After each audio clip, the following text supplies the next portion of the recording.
before I'd even seen him play Roger, I'd heard about Roger, because in the tennis circuit, it's a small world. And when you're do commentary work and you've played before, you're interested in knowing who the next young players are coming up. My old agent, Sergio Palmieri, who runs Rome now, told me, he said, listen, there's, among other people, he wasn't the only person. This guy from Switzerland, which automatically was unusual because there's not a lot of players that have come from Switzerland in the past, is going to be a really great player.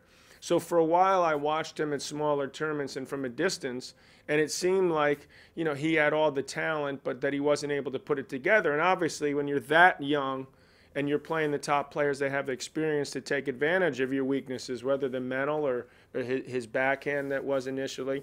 But when I saw him play the Davis Cup, that's the first, beginning of the time when I watched him more carefully and saw that he could really dominate and intimidate other opponents, that he could, if he played the type of tennis that he was capable of, beat anybody. And, he single-handedly beat America in the Davis Cup that time. He won a couple singles and a doubles with his partner. And he lifted his team up, but he also discouraged, I could tell, the other players on the American team. And so then subsequently, waiting, okay, when's he going to break through? When he beat Sampras, then it was, okay, he's going to win this thing.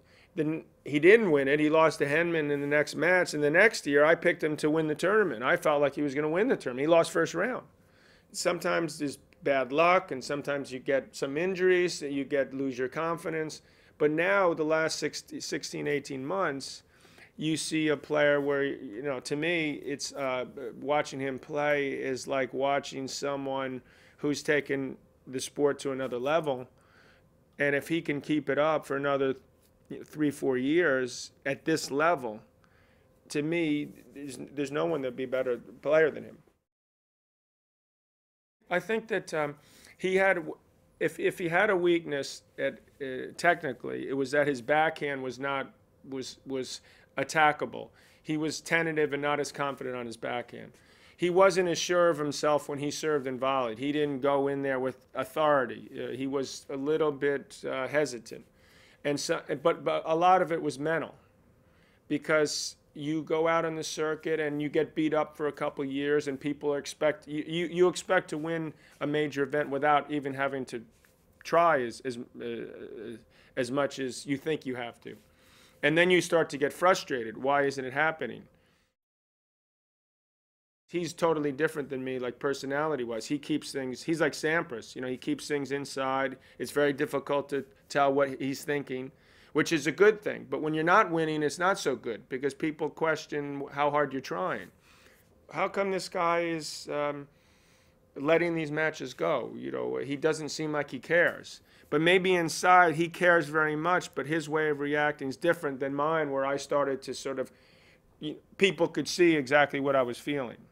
And it actually helped me for a while. I got out my feelings, whereas he had to figure out a way where he was keeping it inside, and then to prove to people that he really was competing. Well, what Roger's got, quite simply, is he's an incredible talent that can do everything. I mean, there's very few people that can do everything, and in addition to it, he makes it look easy.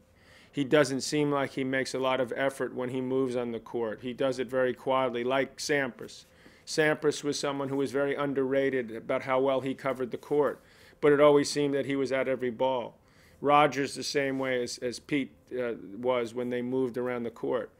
But the reason that he's the best player is because he can do more. He's got power. I mean, he's big enough and he's strong enough and he's fit enough where he has the power.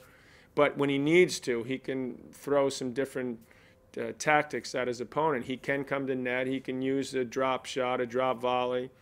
He can use angles well. I mean, I've seen a handful of players that you look at. One was Rod Laver, who was my idol when I grew up. That Roger Federer, someone who was a unique talent like a Bjorn Borg, but that was more physically and the aura about him. But very few players that have this. When you look at them, you know that they're like 1 in a million or 1 in a billion. these type of players. So it's very enjoyable to watch him play. What players, when they're so good, they do is they let you beat themselves.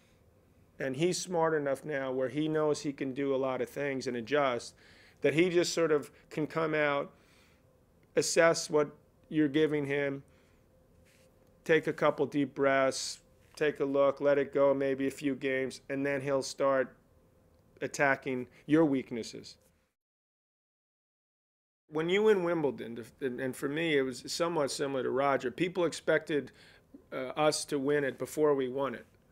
I mean, I had people for a couple of years saying I could be the one that beat Borg and win Wimbledon, and it didn't happen. You know, I lost. I was upset a couple times. Then in 1980, I lost a 5-set match to Borg.